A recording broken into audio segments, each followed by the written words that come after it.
mucho todo lo que sucede en México hoy día a nivel de cambio climático. Hace 10 años nadie prácticamente hablaba de temas de estrés abiótico en México. Ya tenemos camino recorrido al respecto como compañía y en forma personal. Es un tema que cada vez se hace más recurrente cuando hablamos de alta temperatura, de fríos, inviernos fríos, cuando hablamos de estrés hídrico. Es un tema que hoy día está presente en la mente de muchos productores y técnicos. Pero cuando hablamos de estrés en las plantas, ¿a qué nos referimos específicamente? Y es, cuando hablamos de estrés, hablamos de un factor externo, que generalmente está provocado por un medio ambiente que está en constante cambio. Todos sabemos que las plantas no pueden refugiarse de los cambios del medio ambiente, entonces ellas desarrollaron un mecanismo para defenderse del estrés causado por las influencias negativas que rigen su desarrollo. Ahora, estos factores estresantes que vemos en las plantas los podemos dividir en dos grupos. Un grupo que está asociado a, y por supuesto que entran en primera categoría los insectos, las bacterias y en general todo tipo de enfermedades en plantas, y los llamamos factores bióticos, porque tienen que ver con seres vivos. Y el otro grupo, que es en el cual nos especializamos como compañía, el otro grupo de factores son los factores abióticos, relacionados principalmente con factores físicos y químicos y que tienen que ver con este entorno ambiental cambiante. Y ahí tenemos uno que hoy día lo sufrimos en carne propia, tanto productores, técnicos y como el mundo de los vendedores de productos. La sequía nos golpea a todos por parejo, ¿cierto? Tenemos que a raíz de sequía se produce una concentración de sales en el suelo, lo que provoca un estrés salino. Los veranos aquí en la zona son extremadamente calurosos, todo el noroeste, pero también hemos tenido inviernos con relativamente bajas temperaturas que también estresan el cultivo. México adolece lo que podría ser una bendición para las plantas, pero en ciertos periodos del año se transforma en una tortura, que es el exceso de luz. Ya vamos a ver un mapa que muestra gráficamente lo que estoy comentando. Y así, un sinnúmero de situaciones estresantes para los vegetales en general. Según diversos estudios, acá podemos ver la fuente, todas estas pérdidas asociadas a efectos de estrés abiótico pueden llegar incluso al 65% de nuestra producción esperada. En el estrés biótico se estima que es menor porque tenemos herramientas de control, insecticidas, fungicidas, bactericidas, nematicidas. Por lo tanto, en muchas condiciones ambientales el cultivo solamente expresa el 24% de su potencial genético. Todo esto que perdemos, lo perdemos porque la planta al enfrentar situaciones de estrés tiene que gastar energía, y cuando hablamos de energía hablamos de azúcar que es producida en la fotosíntesis, que podría irse a la producción de frutas, granos, etc. Se tiene que ir a reparar el daño causado por el estrés abiótico. Cuando hablo de estrés abiótico, principalmente me quiero centrar, en el caso de México, de su lugar en el mapa climático del mundo. México está atravesado por el trópico de Cáncer.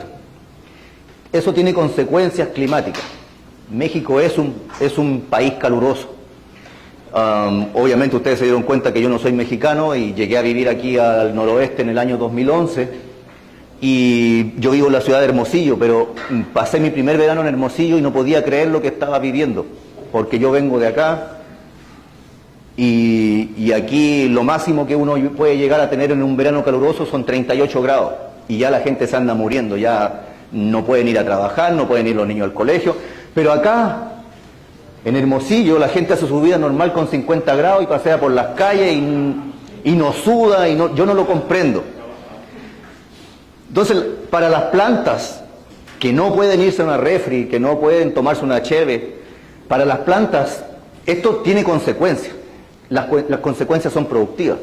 Ahora ustedes me van a decir, sí, pero el resto del planeta también tiene esas temperaturas. Sí, pero aquí no hay agricultura. Aquí no hay agricultura salvo en el río Éufrates. Y acá en la India esta gente subsiste. México exporta. México es un país exportador de agricultura, entonces está obligado a sacar rendimiento. Y por supuesto que las condiciones climáticas a veces generan limitantes a esos rendimientos. Por eso es tan importante la posición de México en el mapa climático, ¿ya? Entonces, esto es un mapa de energía solar. Y esto tiene dos consecuencias. Una, el alza en las temperaturas, pero también tiene, como lo vemos aquí, México está en rojo porque hemos tenido dos últimos años con temperaturas extremas que en lugares de México ni siquiera los tenían. Otro ejemplo que les puedo dar, el año pasado renté una habitación de hotel en Querétaro en el mes de julio y cuando llegué al hotel no tenía aire acondicionado. Pero justo me fui una semana que había un alza de temperatura en Querétaro que nunca habían tenido, 36 grados. La habitación mía parecía horno, el abanico apenas funcionaba, tuve que envolverme en toallas mojadas para poder dormir, porque allá no están acostumbrados a que haga calor. Pero los últimos años ha estado haciendo mucho calor. De hecho, hace 3, 4 semanas hacía más calor acá que lo que estaba haciendo en Hermosillo. El clima anda loco. El clima anda loco y las consecuencias las están pagando los cultivos. Otro ejemplo es el monitor de sequía para el 15 de marzo del 2024 y vemos cómo en todo el noroeste no ha llovido. Las consecuencias las saben bastante mejor que yo, que no hay agua en las presas. Entonces, toda esta locura del clima obviamente que nos trae consecuencias. Una consecuencia de la escasez de agua. Fíjense que este mapa de salinidad del agua es del año 2000, creo. O sea, esto está mucho más terrible hoy en día.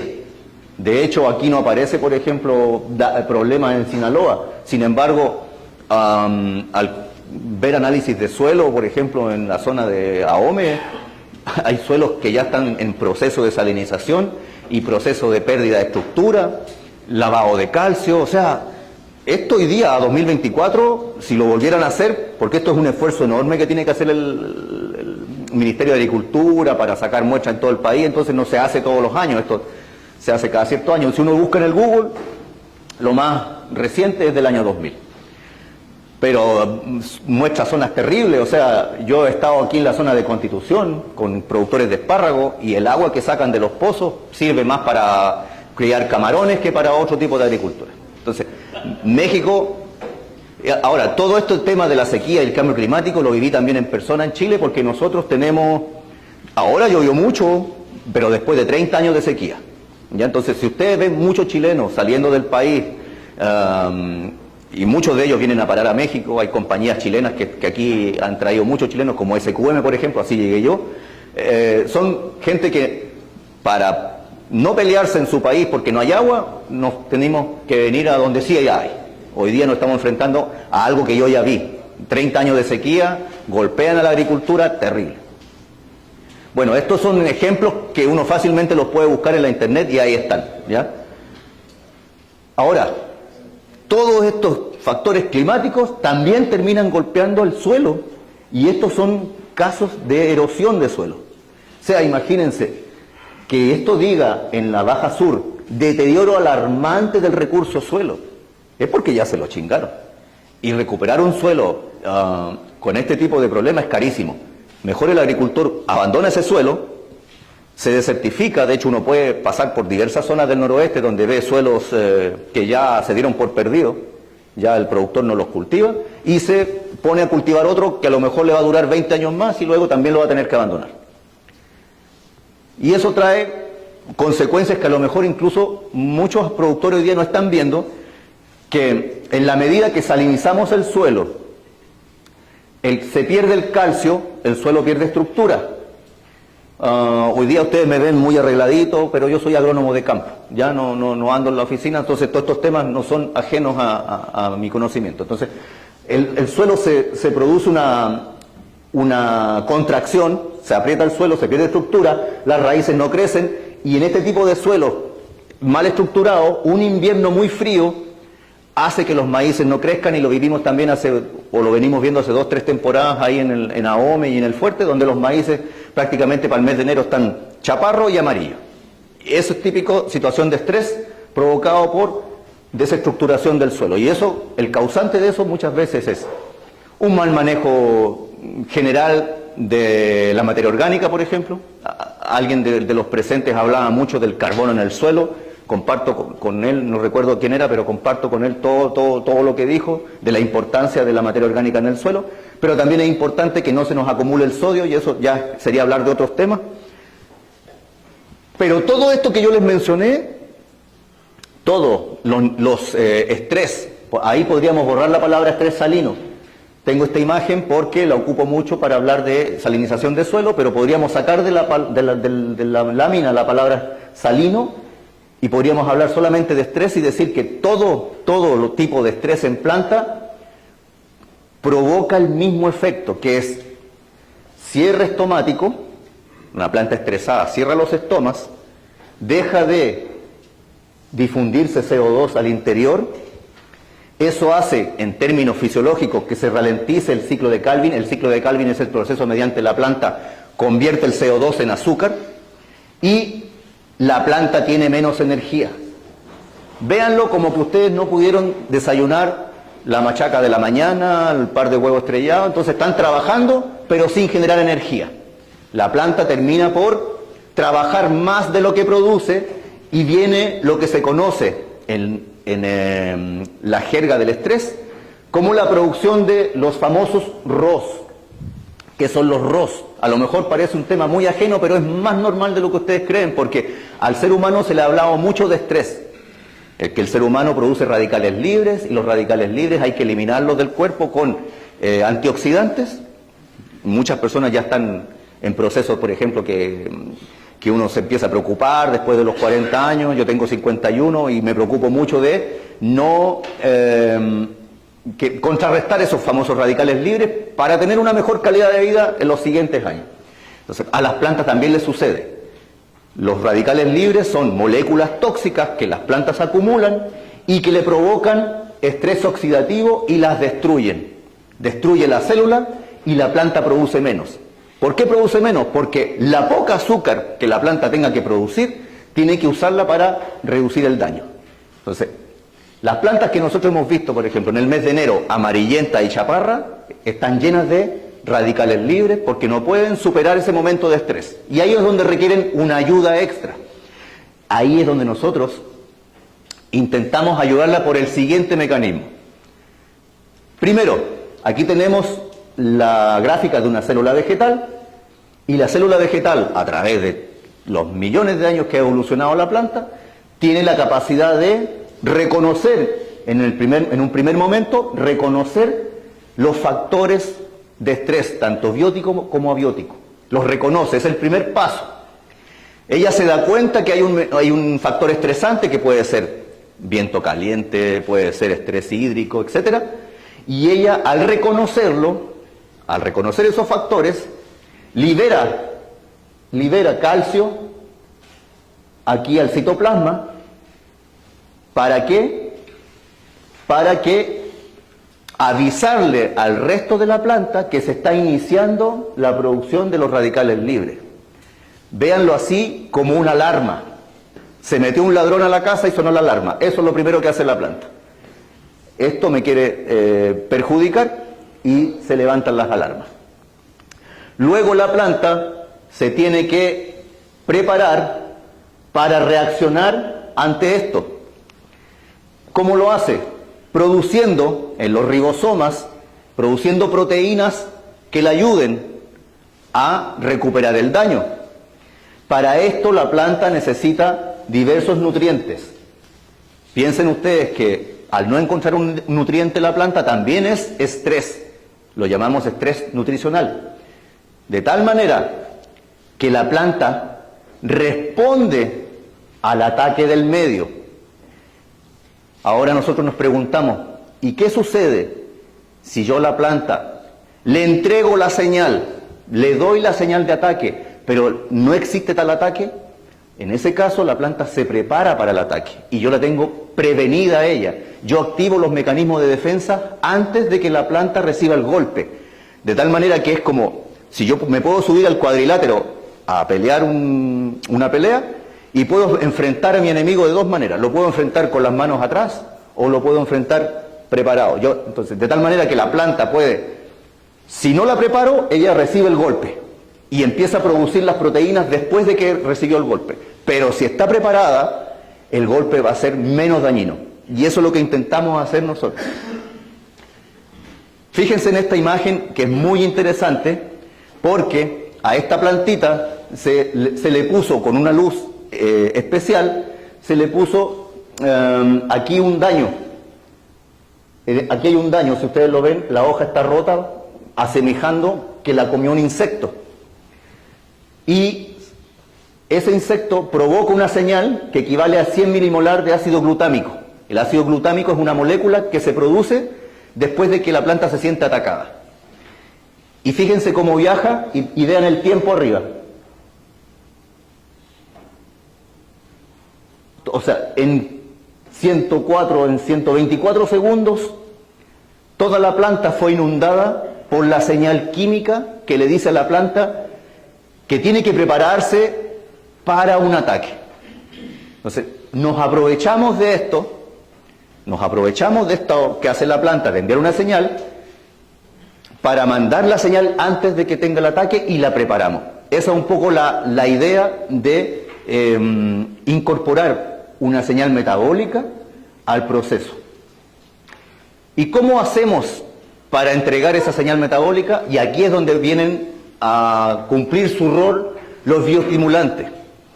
En esto tratamos de sintetizar todos los bioestimulantes que están en el mercado, entonces no quiero ser tan ambicioso de decir aquí están todos porque cada día van saliendo más. No hablamos, por ejemplo, de los brasinoesteroides que están de moda, o sea, la planta tiene miles de moléculas y yo pienso que se le puede sacar provecho a cada una, entonces aquí nomás pongo los que son de uso más común. Pero ¿qué es lo que busca un bioestimulante? Y son dos cosas las que nos importan a nosotros. Mejorar la eficiencia de los nutrientes y que al mismo tiempo le dé resistencia al estrés abiótico. ¿A qué nos referimos cuando decimos eficiencia de los nutrientes? Que fue algo muy interesante en la primera plática, que cambió un poco mi visión. Yo soy ajeno al mundo del amoníaco, pero pude entender mucho más ahora, y me parece muy interesante que se busque la manera de limitar las pérdidas, pero a la vez que yo limito las pérdidas y hago más eficiente el uso, hago dos cosas que también me pareció muy interesante. Dejo de contaminar la napa freática, porque hay sectores donde no se puede beber ya el agua del subsuelo por la contaminación con nitrato, entonces eso está muy interesante. Y lo segundo, que yo puedo decir, oye, si estoy perdiendo el 50% del nitrógeno y con esto yo voy a mejorar, yo voy a poder ahorrar en eso, no con el objetivo de solamente ahorrar, sino que también ver dónde puedo hacer más eficiente, dónde tengo otra fuga, ¿ya? Y eso lo hace muy interesante, que todo el conjunto de la nutrición esté pensando en cómo hacer más eficiente la misma. Y aquí podemos resumir que tenemos aminoácidos, extractos de algas, quitina y quitosano. A propósito, si alguien tiene una duda que se puede aclarar en el momento, con toda libertad, por favor, lo pueden preguntar. Ácidos fenólicos, ácido fúlvico, y aquí fíjense la importancia de los ácidos, tanto orgánicos como los derivados de los ácidos húmicos, bacterias de suelo y sustancias húmicas en general, y las famosas micorrizas. O sea, hoy día tenemos muchas herramientas que no están peleadas entre sí, sino que al contrario pueden hacer sinergia. Todo en el afán de, obviamente, producir más, pero limitar las pérdidas. Y aquí tenemos una tablita que puede explicar más o menos qué es lo que hace cada una de las tecnologías. Los aminoácidos hoy día se están usando mucho en quelatación de nutrientes, en quelatación de cationes. El inconveniente de trabajar con aminoácidos, a mi gusto, para el productor, es que los aminoácidos son relativamente más caros que otras tecnologías, porque el aminoácido, al ser derivado obviamente de proteína, tiende a descomponerse más rápido y necesita más tecnología para mantenerlo en el tiempo. Quien haya utilizado aminoácidos sabe que al abrir el envase huele bastante fuerte, entonces hay que gastar mucho en mantenerlo estable en el tiempo. Los extractos de alga, comprobadísimo, o sea, México tiene algas del Pacífico que han sido subexplotadas, pero que tienen excelente calidad. O sea, hay herramientas mexicanas hoy día, sobre todo en extractos de alga, quitina y quitosano, que es lo que nosotros utilizamos también. Señales metabólicas, son estos los dos puntos de los que quiero hablar, junto con el ácido fúlvico, ácido húmico en el suelo, las bacterias, las micorrizas. O sea, esto podríamos llamarlo como lo que está más presente en la memoria de productores y técnicos. Y, por un lado, como decíamos, vamos a mejorar la eficiencia de los nutrientes. ¿A qué nos referimos?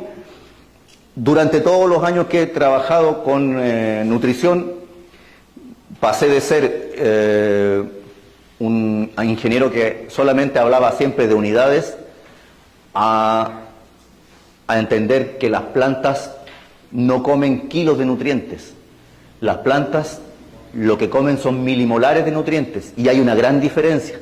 El milimolar es una forma química y el milimolar depende de la disponibilidad. La planta puede tener, un ejemplo, que pasa mucho en el noroeste, hay mucho calcio en el suelo, pero no necesariamente significa que la planta se lo puede comer, porque la forma química en la que está, generalmente como un carbonato de calcio, la planta no la puede consumir. Y eso es un reto para la agricultura, generar moléculas que la planta reconozca como propias para que ella las pueda tomar del suelo o foliarmente y generar la chamba, el trabajo que tiene que hacer ese nutriente. Y además, estos bioestimulantes deben reducir el impacto del estrés, principalmente abiótico, porque para el estrés biótico están fungicidas, insecticidas y bactericidas, etc. Pues bueno, esta tablita está medida en los campos de la provincia de Quebec. Los productos se fabrican en Quebec y mucha de la información que llega a nosotros la tenemos desde la provincia de Quebec, donde allá lo que afecta al cultivo principalmente es el frío. El frío, también lluvias, porque mucho del maíz que se produce allá, o del trigo, de la soya, lo que recibe es el agua de lluvia, y a veces en verano cuando se cultivan puede que lleguen, puede que no. Entonces, lo que se ha obtenido es que en amarillo está 66% de pérdida por estrés abiótico para el maíz, 82% en el trigo, etc. Esas son las pérdidas por estrés abiótico, es decir, lo que afecta al medio ambiente al cultivo. Para resumir, todo lo que sabemos sobre el estrés, la compañía lo que ha hecho es probar diferentes moléculas y su reacción en conjunto para decir, mira, lo que nos dio mejor resultado en términos prácticos es la mezcla de estas moléculas que permiten a la planta salir del estrés más rápido. Y esa tecnología la llamamos oligoprime. ¿Y en qué se fundamenta? Recuerdan que la célula vegetal recibe el estrés y tiene que generar una señal metabólica que le avise a toda la planta que está siendo atacada. Esa señal metabólica, hoy día, lo que nosotros usamos es un ácido orgánico, pero en específico es un ácido fenólico, y en específico es el ácido salicílico. No lo ponemos abiertamente porque todas las compañías cuidan ahí un poquito como su diferenciación y el secretismo, pero es bien conocido el uso del ácido salicílico en la agricultura hoy día. Hay mucho donde buscar, donde leer, donde encontrar referencia. ¿Y qué es lo que hace el ácido salicílico? Como les decía, la planta puede tener un déficit hídrico, temperaturas, ya sea exceso de calor, exceso de frío, la salinidad. La membrana celular reconoce el efecto y uno de los mensajeros que le va a decir al resto de la planta que está siendo atacada es el ácido salicílico. Hay otros, pero lo que nos dio mejor resultados es el ácido salicílico. ¿Qué queremos evitar? Que la planta cierre estoma, comience a producir exceso de radicales libres, que se queden chaparritas y que al final tengamos muerte de célula y la planta gaste energía recuperándose y pierda de vista su producción. Si nosotros le damos la señal a la planta antes de que esto suceda, la planta va a estar preparada para el ataque. La segunda molécula la llamamos Ciplex. Es una molécula de no más de 50 carbonos. Pero ¿de dónde viene esta molécula? Esta molécula se deriva de los ácidos húmicos. Los ácidos húmicos son moléculas muy grandes que funcionan muy bien en el suelo porque son muy estables, pero no funcionan muy bien a nivel foliar porque el mismo hecho de que sean muy grandes limita la absorción. Por lo tanto, se fracciona químicamente la molécula de ácido húmico hasta llegar a una molécula, como les digo, de no más de 50 carbonos, que lo principal que hace es quelar o quelatar principalmente cationes, pero también tiene puntos positivos donde anclar aniones, de tal manera que, al ser una molécula pequeña, pueda moverse por la planta rápidamente. Entonces, el Ciplex, como les decía, se obtiene desde los ácidos húmicos, fraccionándolo hasta llegar a una molécula más pequeña. Obviamente todo esto viene de la materia orgánica, pero específicamente de dónde se obtiene tanto el ácido fúlvico como el Ciplex, se obtienen de estas famosas minas de leonardita. ¿Qué son las minas de leonardita? Que también se escucha mucho hablar, pero es importante aclararlo.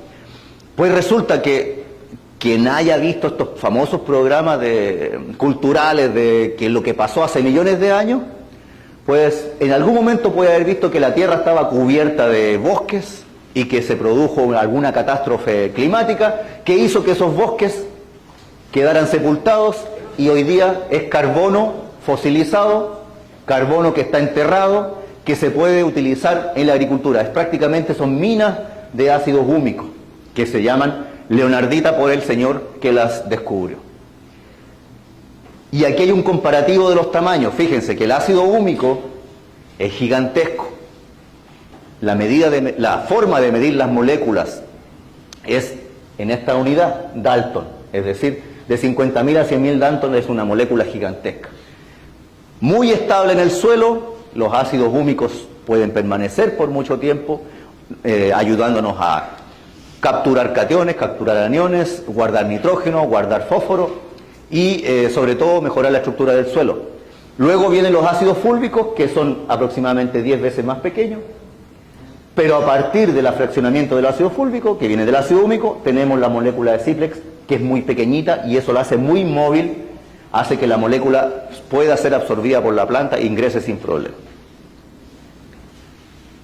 Por último, no dejamos de agregar ácido fúlvico. Está demostrado los beneficios del ácido fúlvico en el mediano plazo, principalmente en la absorción de nutrientes. Al ser un poquito más estable que la molécula de Ciplex, nos permite alargar el periodo de respuesta de la planta. Es decir, el Ciplex puede hacer el trabajo a corto plazo, 1, 2, 3 días, y el ácido fúlvico 4, 5, 6, 7, 8 días, porque es una molécula más grande. Donde hay una notable mejora en la planta, en transporte de nutrientes a sitios metabólicos, lo que se traduce en una mayor actividad hormonal, principalmente gibberelina y auxina.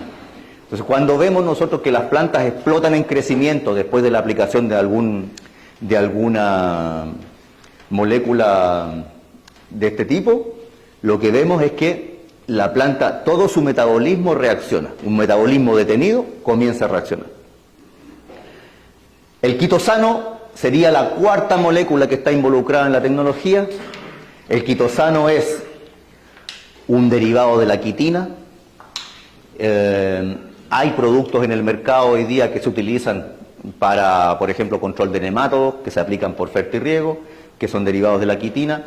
¿Cuál es la idea de utilizar este tipo de productos? Es la siguiente. El quitosano es el componente básico del exoesqueleto de todos los insectos y crustáceos y de las paredes celulares de los hongos. Y la planta, al ser atacada por hongos y al ser atacada por insectos, tiene un sitio específico de reconocimiento de esta molécula.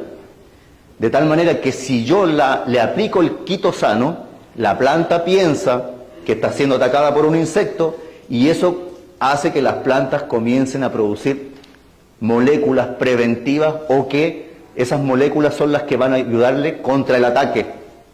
Es un método de activar a la planta como un engaño. O sea, le podemos decir que la está atacando un insecto, pero que en realidad no lo está atacando. Es la molécula de quitosano la que ella reconoce.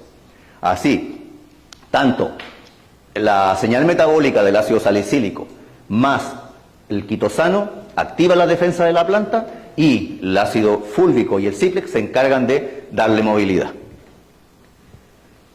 Ahora, pasando a temas más técnicos. Todo esto que acabamos de ver es la ciencia detrás de los productos, pero también hay que hacer llegar los productos a la planta y que la planta los sepa reconocer, los tome, los mueva, y eso tiene algunas dificultades que en agricultura deberíamos nosotros tomar en cuenta para generar un producto que la planta sí reconozca. Y hay que tener en cuenta que en lo que estamos haciendo en maíz son aplicaciones foliares. Entonces, por lo tanto, si bien es cierto los productos se pueden aplicar vía fertirriego, nosotros lo que estamos buscando aquí es hacer lo más eficiente la aplicación foliar y para eso nos hemos centrado principalmente en el uso del dron, que ha sido de mucha ayuda, pero tenemos que tomar en cuenta que los nutrientes deben permanecer en el follaje incluso cuando a veces tengamos eventos de lluvia, que los hay y que pueden lavar el producto.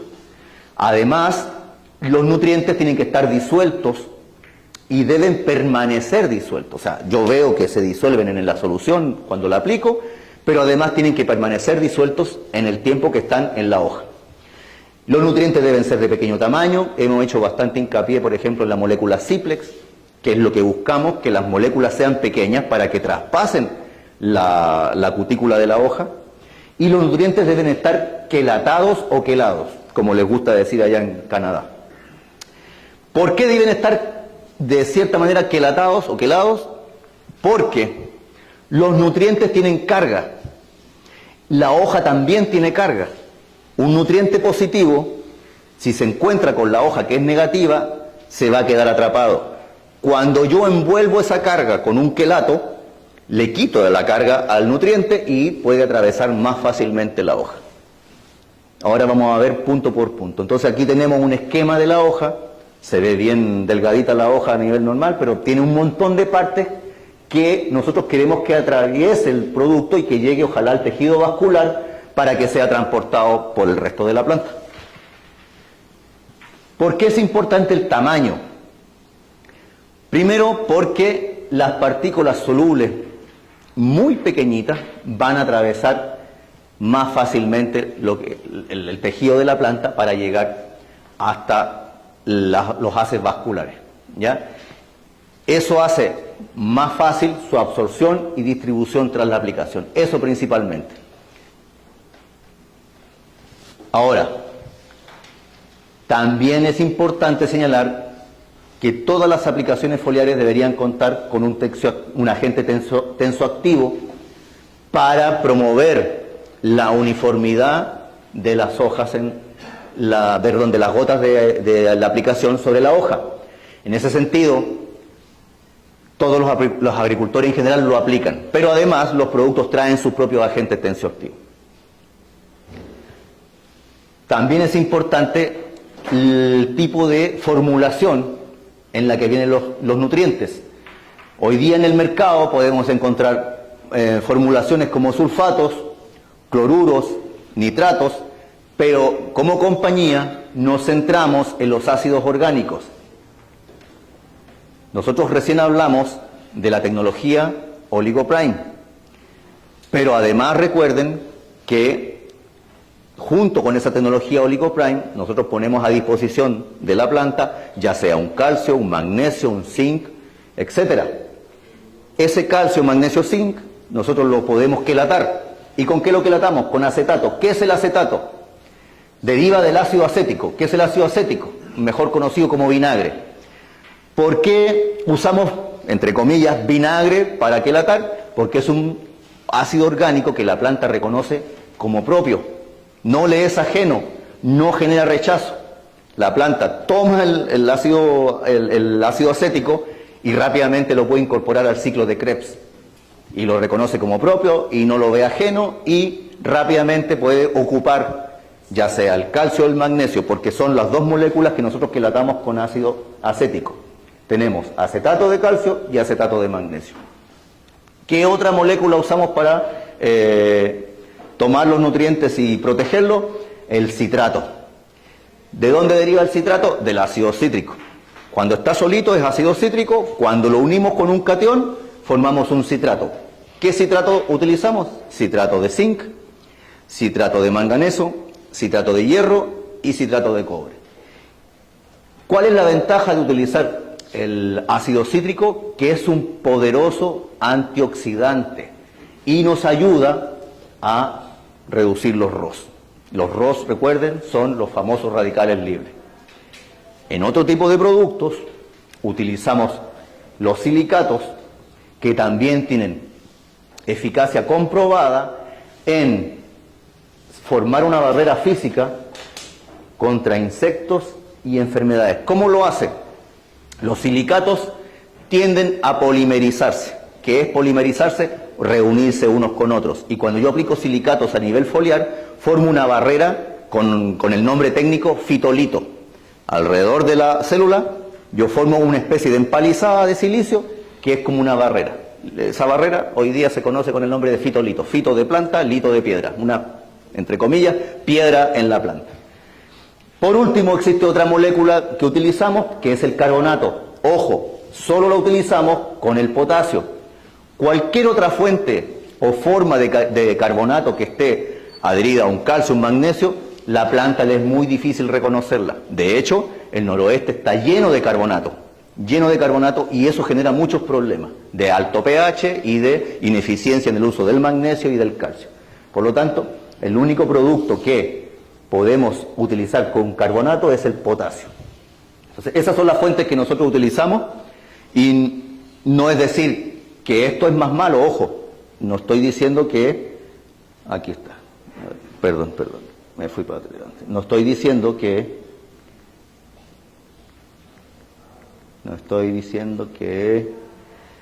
utilizar sulfatos, cloruros, nitratos sea malo o sea mejor. Al contrario, lo hacemos diferente.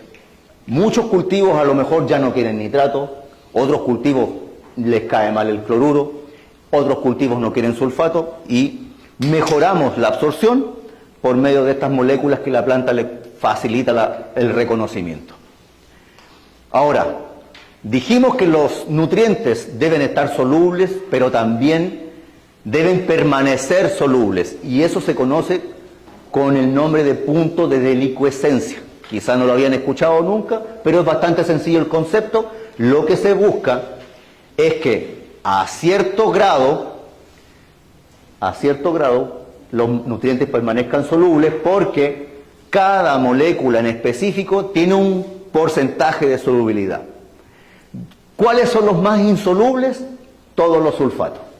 Es lo que quiero transmitir. Todos los sulfatos son los más insolubles. ¿Qué quiere decir eso? Que requiero mucha agua para poder tener el producto en solución.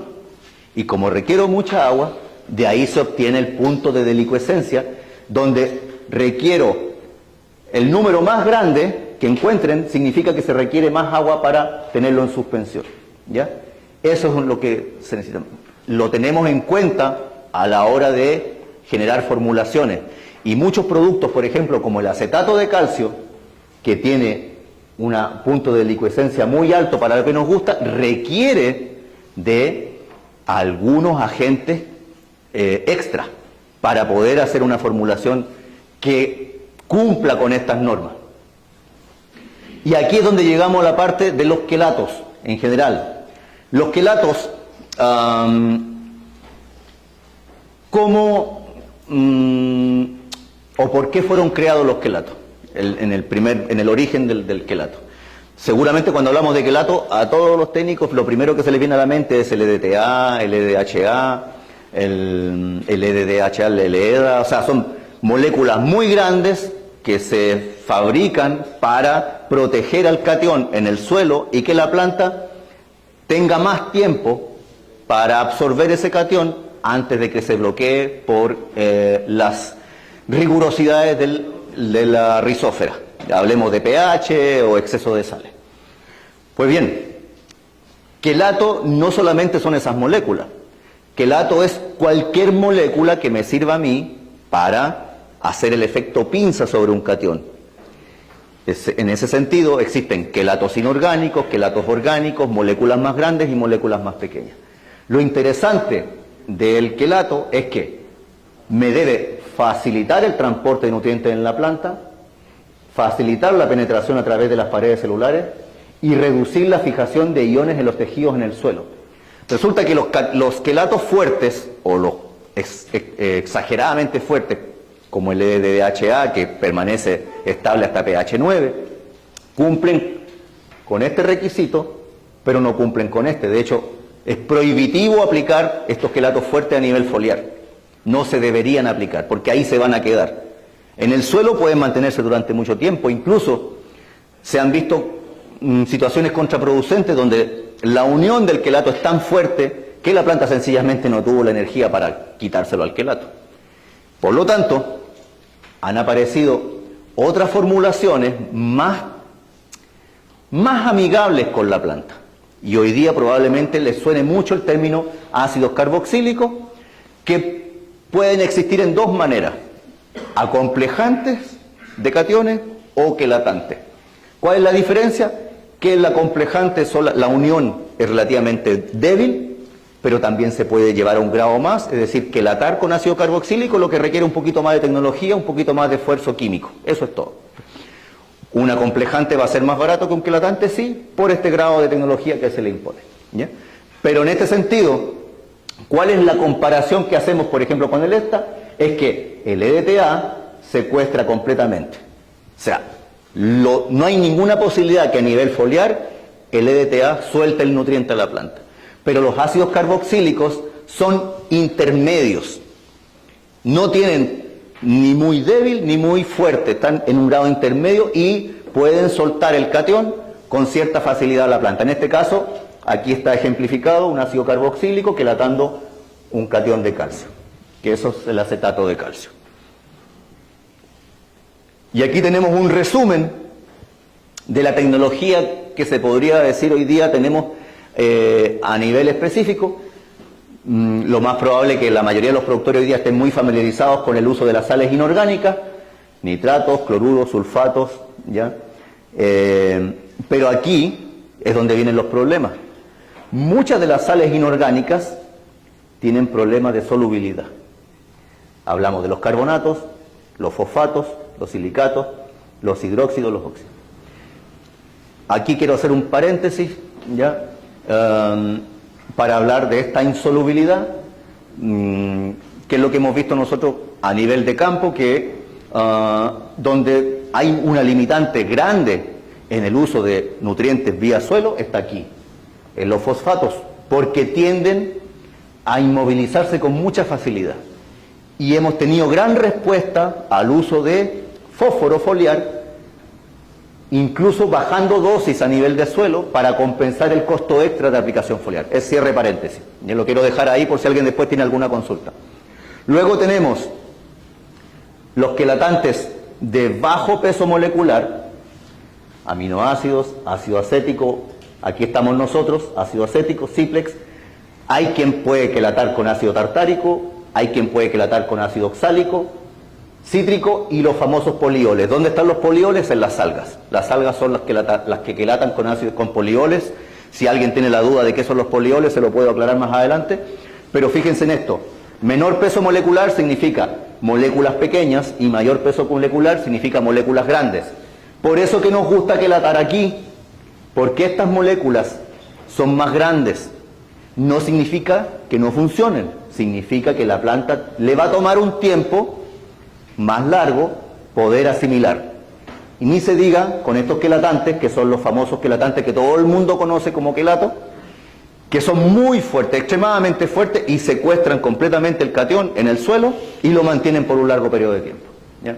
Este es un resumen de las tecnologías de quelatación que podemos tener quizá el 90% aquí. Por último, creo que me queda una o dos láminas solamente. Tenemos también una explicación de cada agente quelante. Tenemos los ácidos carboxílicos, ¿ya? Que donde la principal diferencia es el tamaño de la molécula y la velocidad de absorción.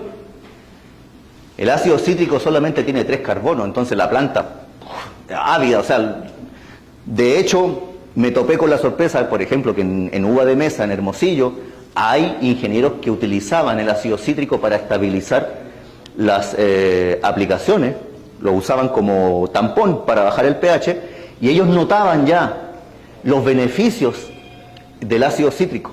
Naturalmente que hay algunas tecnologías que cuando no son muy buen negocio, se quedan en el pasado. Y esto las farmacéuticas lo saben muy bien.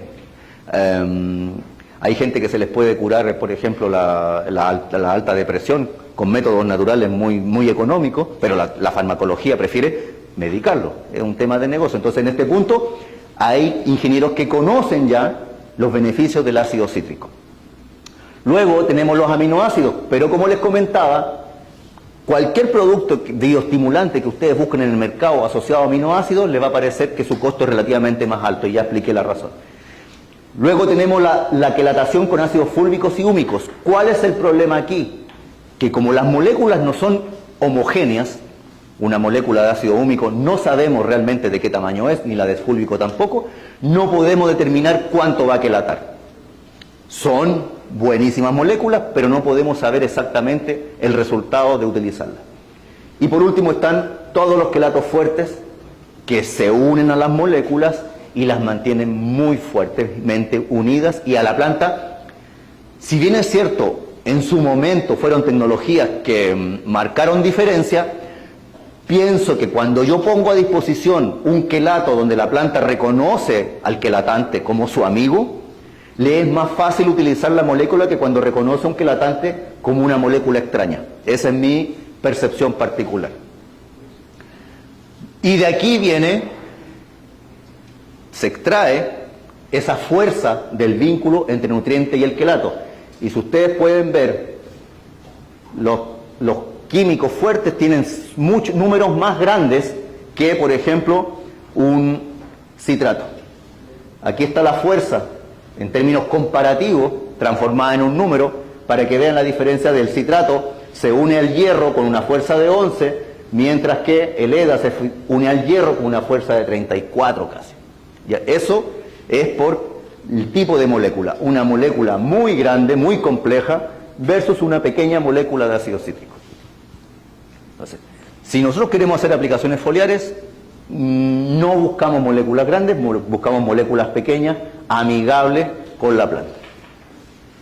Y por último, nomás dejar en la memoria que el ácido cítrico es un agente quelatante, pero que además es un ácido orgánico que la planta reconoce, sirve como antioxidante y reduce los radicales libres, aumenta la tasa fotosintética, induce sistemas de defensa y reduce el estrés. En términos prácticos, ustedes me podrían preguntar, ¿y dónde está la evidencia de que esto resulta? Pues recién nosotros en esta temporada iniciamos trabajos aquí con la ARC, que ya mostraron buenos resultados, pero obviamente es un proceso. Lo interesante de lo que hicimos, o lo que se hizo, porque yo miraba desde afuera, la gente que estaba encargada, aquí está el ingeniero, lo que hicieron fue probar diferentes tecnologías que, sin tener los resultados, a priori se podría decir que entre ellas no compiten y que podrían tener resultados mucho más positivos. Recuerden que a veces cuando uno suma 1 más 1 no es 2, puede ser 3, que eso es lo interesante, que esperemos que se pueda aprobar en esta temporada, pero creo que vamos por el camino correcto. Está muy interesante de probar la sinergia entre las tecnologías, probando por el lado nuestro, lo que hemos conseguido es aumentos productivos desde 1 tonelada sobre el testigo hasta 5 toneladas en casos extremos. Por ahí escuché un comentario muy interesante, no sé quién lo habrá hecho también, que cuando el año estaba muy bueno, era como un seguro de vida. Si el año está muy bueno, probablemente la aplicación de estos productos antiestrés no se va a notar tanto. Pero eso a veces es imposible saberlo. Si yo los aplico y vienen condiciones estresantes, tengo mi seguro. La mejor forma de verlo va a ser que tengo el seguro, choqué el carro, que a toda madre que tenía el seguro. Pero cuando no he chocado el carro a veces lo veo como una carga, pues estoy pagando el seguro y ni he chocado. Pues, a como van las cosas, nadie nos asegura que el clima siga tan loco como está ahora quizás se ponga peor. Creo que hasta aquí llega la presentación.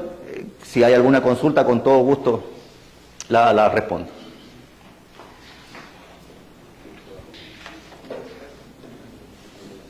Sé que es un tema relativamente, a lo mejor, nuevo, pero no les quepa duda que esto ya es un hecho. El estrés en plantas ya se instaló en México y esto no para aquí, digamos. Las compañías siguen y generando más moléculas que puedan marcar la diferencia. Como lo platicamos ahorita, ingeniero,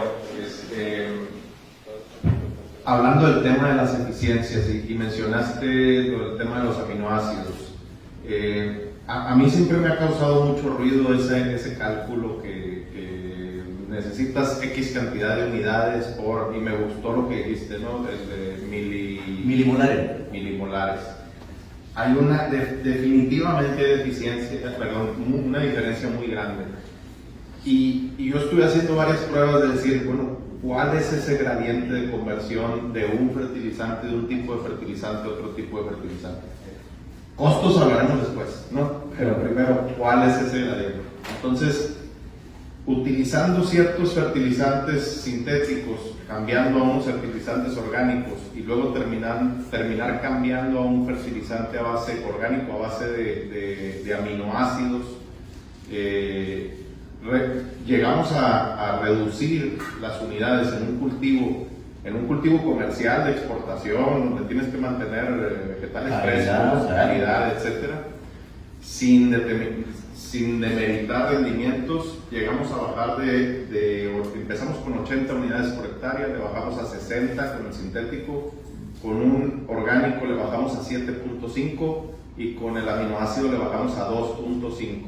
O sea, el número que teníamos nosotros hasta donde llegamos era 32 veces más eficiente. Interesantísimo lo que estás comentando, interesantísimo. Ya en costos era 32 veces más caro, ¿no? Pero esa es otra cosa. O sea, lo primero, y creo que lo comentaste, no porque lo comentaste tú o Nacho, es quitarnos esa idea de la cabeza de que está fijo en piedra y empezar a cuestionarnos, pues, o sea, ya no es el producto, o sea, ya no es ese número que necesitamos cuál es el número. Hay dos ejemplos muy interesantes donde está documentado. Por ejemplo, yo como vengo del mundo de las sales también, y luego empecé a entrar en la agricultura orgánica, y ahí los números no cuadran, no hay manera de que cuadren, porque muchos de los productos de la agricultura orgánica que se utilizan vienen al 1%, al 2%, entonces cuando los ingenieros comienzan a hacer la suma de las unidades, no da por ningún lado.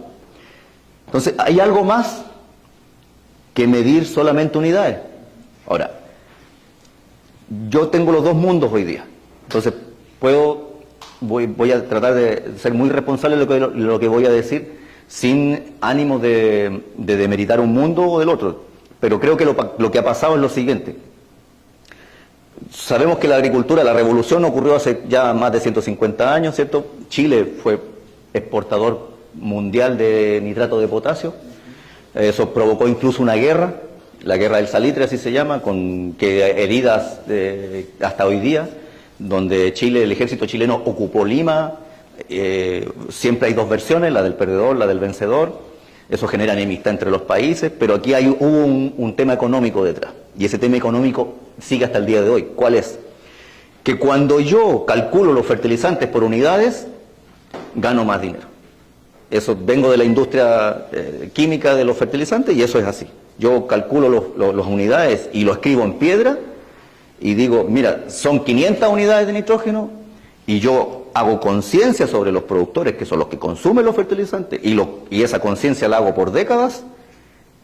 El consumo de fertilizantes no baja, se queda y no hace otra cosa que aumentar.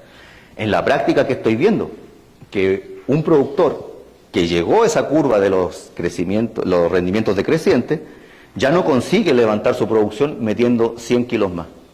Es más, hay muchos suelos donde ya sobrepasaron su nivel de tolerancia de la acumulación de sales, que van aquí. Entonces, inevitablemente, hay a todo hecho hay una reacción. Entonces, hoy día, ¿cómo está reaccionando el mercado? Con este tipo de tecnologías donde estamos tratando de eficientar. Y obviamente hay un contraataque de las compañías también por mantener sus niveles de venta. No olvidemos que todo es un negocio. De tal manera que todo lo que se aprendió hace 100 años acerca de la nutrición no consideraba las pérdidas, que es lo que el ingeniero estaba platicando aquí ahora, que hay una pérdida de nitratos muy interesante. O sea, yo pienso, los más optimistas cálculos hablan del 50%, pero hay otros que hablan hasta del 80%.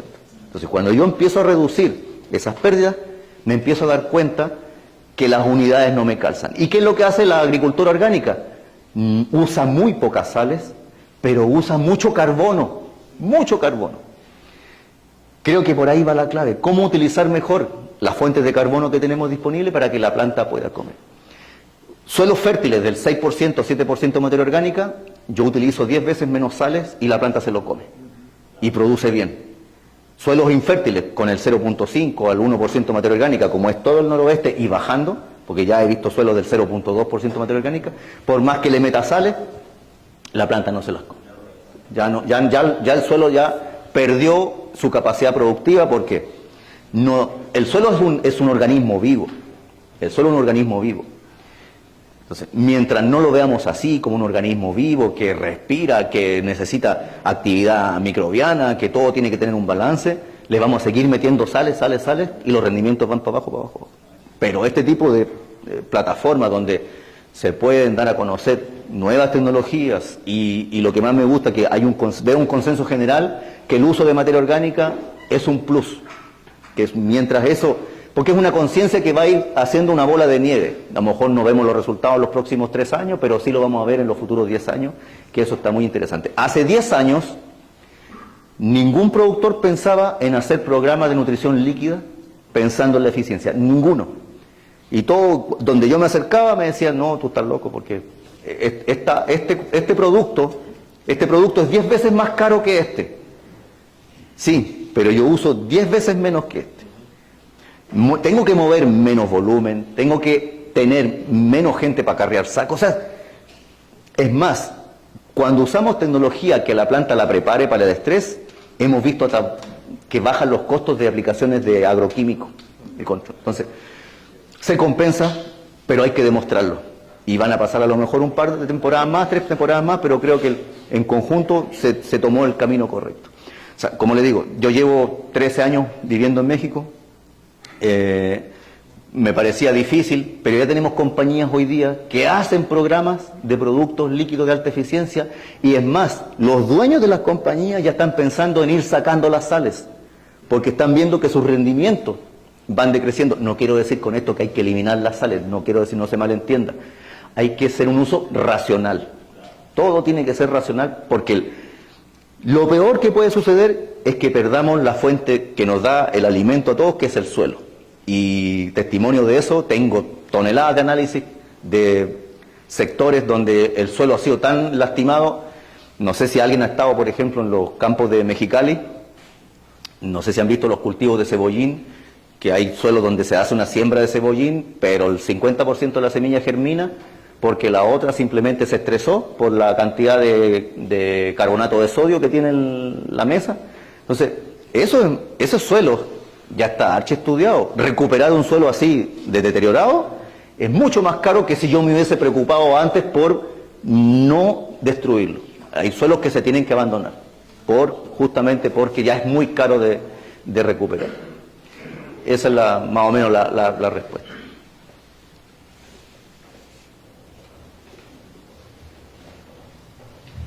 Y bienvenidos todos aquellos que traigan soluciones y que se aplique, y la capacitación de agrónomos que hemos estado teniendo y lo que hemos visto y lo que está por venir, yo creo que va creciendo, ¿no?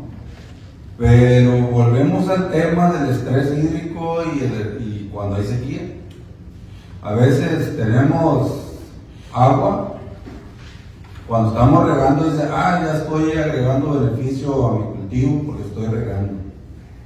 Yo todo el tiempo le he llamado estrés. Sacamos todo el aire del suelo, asfixiamos las raíces, después de 3 o 4 días el suelo se vuelve a recuperar, salimos del estrés en cuestión de los granos. En las hortalizas se ve más rápido un ahogamiento en la planta, una marchitez por evaporación, transpiración, todo lo que traigan ahí por el exceso de humedad. El ambiente se va generando, propiciando enfermedades, y por ahí estoy viendo que un estrés puede acarrear todo eso, ¿no? En cuestión de estrés hídrico, tanto por sequía como por exceso. Por los dos lados, ¿no? Entonces, hemos visto aquí, para mí mucho, que si hacemos unas tiradas largas, tú dices, este tema no es importante o no lo han visto. Yo creo que no hemos sabido diferenciar. Tiradas cortas, tiradas largas, tiradas muy largas. ¿Cuánto estrés le provocaste a la planta para la recuperación? Para cuando vuelva a comer otra vez. O sea, ¿quieres un buen rendimiento? Yo soy edafólogo, salí de la universidad en el 99, y lo más importante, pues, es cuidar la oxigenación, la adversidad del suelo, el control del agua, para poder que los fertilizantes, para poder que la planta tenga un color verde intenso y las plagas no ataquen rápidamente, una enfermedad. Entonces, yo creo que es un tema que no se aborda. Se aborda más, publican, cogollero, alta cantidad de cogollero, se acabó el cultivo. Pero nunca dicen, inundación en un cultivo, me bajó la producción. Nunca veo la información. Ahorita tengo la información que la chicharrita por allá en otras partes acabó con el cultivo. A veces no vemos la sequía como decir, la sequía me está pegando. Hoy en día dijeron la sequía iba a pegar a los cultivos. Y sí pegó, pero no fue tan extremosa porque los agricultores supieron manejar, a lo mejor por accidente. Yo llamo las cosas que descubrimos a veces por accidente. Una vez me dijo un ejidatario a mí, oye, levanté más cuando di menos riegos que cuando di más. Y le dije nada más así, ¿sabes qué? Que tu suelo se recuperó cada vez que quería comer la planta, ya estaba recuperado. Y cuando le metías agua, y agua, no se recupera. Y me dijo otro, no, yo di 10 riegos en mi maíz para poder que me diera producción. Llévame a ver tu terreno. El terreno era así. Tenía que dar más riegos para tener más humedad. Porque este suelo se recuperaba al día siguiente. ¿Por qué? Porque se iba drenando más rápido. Se oxigenaba más rápido, entonces los lapsos de riego tenían que ser más cortos. Entonces yo hago mucho énfasis, siempre lo he hecho, siempre. Fertilizante es importante, la semilla es importante, pero el agua, el cuidado del suelo, la oxigenación, la va a llevar a tener rendimiento muy alto. Enrique dijo un comentario ahorita, todo el mundo llega y me pone carteles en mi parcela, pero nomás lo ve crecer. ¿Qué pasa? Lo quitan, porque a lo mejor no se ha estudiado el tema del agua abajo. A lo mejor su parcela, si le dan los riegos más distanciados, o la época de siembra no es la adecuada, hay que moverlo. En la colonia Hidalgo hay parcelas que no se rieguen y levantan 12, 3 toneladas. porque son méganos. Dice, espérame, si le echo agua se cae, porque se pudre, por el estrés hídrico que le vamos a agregar, ¿no? Entonces, yo sí hago mucho énfasis en la cuestión del riego, el suelo, la oxigenación. ¿Para qué? Para que la planta pueda desarrollarse hacia abajo. De hecho, lo que comenta lo he visto porque años donde hay agua y no hay restricciones, en enero, por ejemplo, con invierno de baja temperatura, los que riegan abundantemente son los que más sufren. Por lo menos lo he visto ahí en Ahome, en el Fuerte, que maíces se riegan y a la semana ya están amarillos, chaparros. Ahí claramente la raíz dejó de funcionar por una semana, quizá 10 días, dejó de absorber. Ahora, ¿qué nos queda? Nosotros le hemos quitado el estrés por las aplicaciones con dron y hemos tenido buenos resultados en ese tipo de situaciones. Porque, como le digo, tanto estrés por calor, por salinidad, el resultado siempre va a ser el mismo. La producción de radicales libres que hace que la planta se vea horriblemente fea. Sí, o sea, y para mí ese es el tema más importante como asesor. O sea, me dicen, quiero levantar mucho. Quiero levantar mucho, aplícale lo que quieras. Espérame.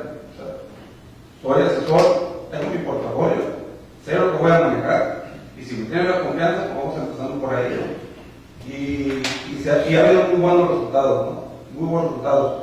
Entonces, yo creo que todo lo que vaya viniendo es bueno, porque sí existe estrés en las plantas. Cuando viene que sembramos con temperaturas bajas, que se vienen plantas lilas, Sí. que se vienen plantas amarillas, y algo muy típico de un mecánico, dámela de media, no la tengo, pásame la pinza de presión. Oye, tengo amarillo el frijol, pero no tengo dinero para echarle algún estimulante. Cultívalo, vuelve la humedad, Sí. y al tercer día, sabe. Correcto. Entonces yo digo que me gusta la dinámica, el trabajo que trae, y forma parte de un portafolio de cada agrónomo para tener herramientas. Tengo estrés, al portafolio, tengo esto y esto. Y ahí están las herramientas para seguir avanzando y seguir produciendo más alimentos. No, muchas gracias por el comentario. Bueno, está primero, ¿verdad? Mucha prioridad por el tema. Acá. Yo tengo una pregunta aquí respecto a los ácidos orgánicos, al uso perfil. Aquí mencionó más de 50 molar que se puede aplicar el día. No se puede aplicar por día, ¿verdad? Es todo día riego en el caso del húmico. Recomendamos que el ácido húmico siempre sea más dirigido hacia riego. No significa que no se pueda aplicar foliar, se puede, pero los resultados son más lentos, porque la molécula, al ser mucho más grande, se va a demorar en entrar. De hecho, he visto productos en el mercado que utilizan ácido húmico como agente acomplejante. No digo que esté mal, hago hincapié en que se va a tardar un poquito más. ¿Ya? Esa es no sé si respondo a la pregunta. Sí, lo que pasa es que en gramíneas, en forrajes, dicotiledoras tienen diferente función que en hortalizas. Hemos visto que son más efectivos el ácido úmico en foliar. En el caso de maíces, sorgo, claro, mancha un poco por el derivado de la verdadita, pero no perjudica a la planta. Exactamente, pero si hay estudios o resultados de diferencia, ¿qué diferencia puede haber tanto foliar en una gramínea y tanto en una hortaliza? Por ejemplo, las hojas están más anchas, Sí, eso te quería comentar justamente. Si pudiéramos decir, oye, nómbrame un cultivo ideal donde aplicar foliar, yo diría el maíz. O sea, una hoja ancha que absorbe rápido, entonces tiene mucho que ver con el tipo de hoja. Las gramíneas en general, no todas, pero las gramíneas en general tienden a ser más resistentes. El maíz, recordemos que es un C4. ¿Cuál es la diferencia con un C3? Que eso influye mucho. En el C3 es mucho más fácil que los estomas se cierren por estrés. Por ejemplo, cuando pasa de 30 grados, una planta C3, por una papa, por ejemplo, una clásica C3 que se estresa a más de 30 grados, se cierran estomas y cuando yo aplico un producto foliar, va a ser mucho más difícil que los productos se absorban con estomas cerrados. Una C4 que puede aguantar 40, 45 grados con estoma abierto, va a ser mucho más fácil también que la absorción sea más rápida, más eficiente. Incluso lo que tú estás mencionando con un ácido húmico, no tengo, digamos, certeza yo en particular, pero si tienes evidencia de que sea positivo, no veo que no sea lógico por el tipo de planta. Muy bien, aquí como comentario extra, también muy importante ver la fuente derivada de la neonatita, ¿no? Hay estudios que nos confirman que el climas fríos tienen muy bajas minerales pesados, casas que vean, Canadá, Sí. la costa de Estados Unidos. Son procesos físico-químicos que suceden en la naturaleza. Pues, De hecho, la foto es de Dakota. aunque la costa Sí, del sur. sí, porque sé que hay en Coahuila también minas de leonardita, Exacto. pero no estoy diciendo que sean malas, pero justamente a raíz de lo que estás comentando, podría decirte que sí son más valoradas las de clima frío. Sí, son productos anecdóticos que suceden en la textura del suelo, que vienen más a muy bajo metal pesado que van a bloquear los nutrientes en un futuro en el campo, a pesar de que acá el clima cálido tiene muy altas metales pesados, nosotros ya hay fenómenos que ahí vienen a si tienen naturalezas. Sí, de hecho, lo que tú comentas de los metales pesados bloqueando nutrientes, suele ocurrir mucho con el ácido fosfórico. No sé si alguien ha ocupado ácido fosfórico en forma generalizada, pero se va a dar cuenta que a veces viene más transparente, a veces viene más oscuro. Pues ese color se lo dan algunas contaminaciones de metales pesados.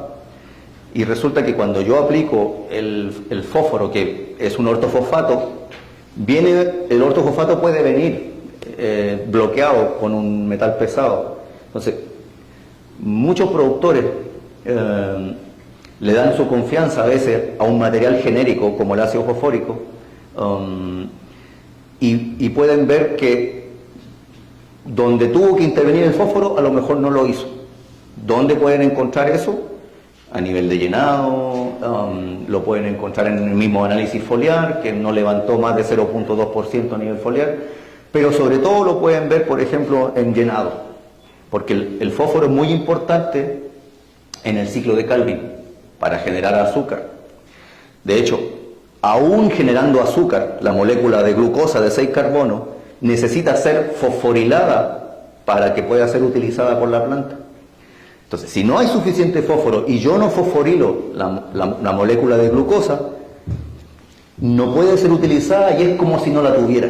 Entonces, una gran limitante, no solamente en el noroeste, sino que en todo México hoy día, que yo lo puedo respaldar esto con análisis, lo que estoy diciendo, soy muy responsable en decirlo porque tengo análisis, es que se le está entregando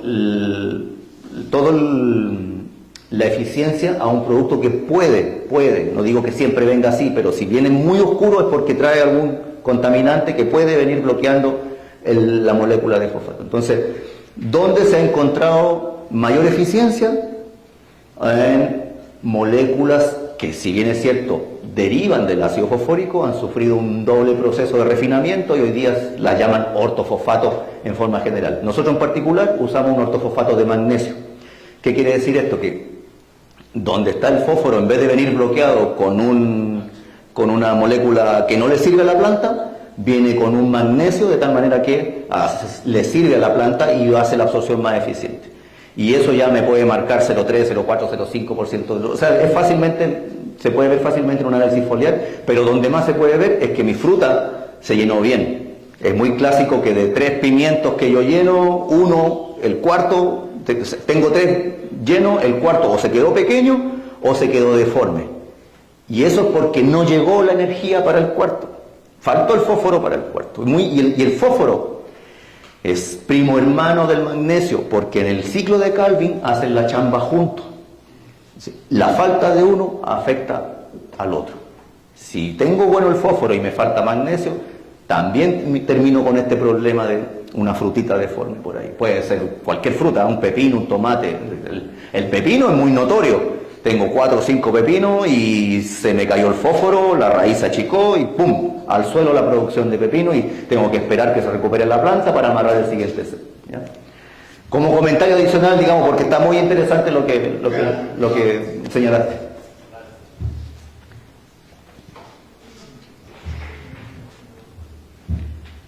Bueno, uno de los principales problemas que hemos estado viviendo y usuarios en la agricultura, tanto hortalizas como en granos, es que esperamos en una nueva variedad o en un nuevo híbrido, pues esos resultados de cosecha o rendimientos espectaculares, ¿verdad? Cuando la realidad de todo lo que tenemos ahorita, lo que estamos produciendo ahorita con las tecnologías que son multifacéticos o multifactoriales, es de que esas variedades híbridos, la verdad, son muy buenos. ¿Y qué es lo que no? Pero no lo estamos haciendo llegar a ese potencial al que fueron diseñados. Y hemos podido comprobar por más de 2 décadas que el uso de los fitoestimulantes,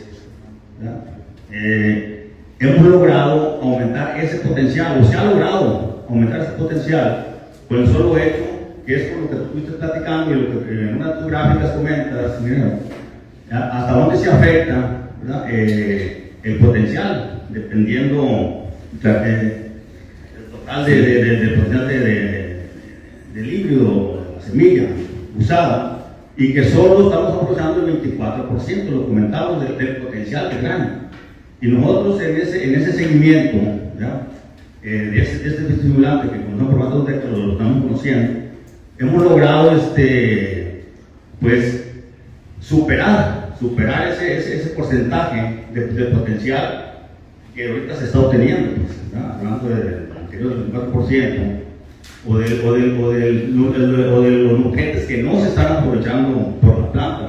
Entonces son 2 tecnologías en las que hemos pues dejado un poquito, o se nos ha ido de las manos el poder eficientarnos en eso, que es en el manejo del suelo y en el manejo metabólico de la planta por medio de la tecnología de la que nos estás hablando.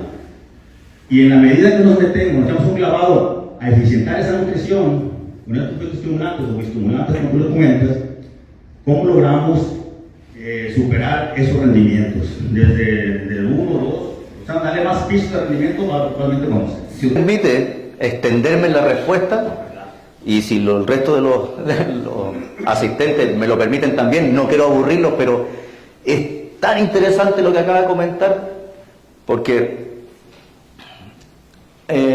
yo les comentaba que yo llegué a vivir a Hermosillo hace 13 años.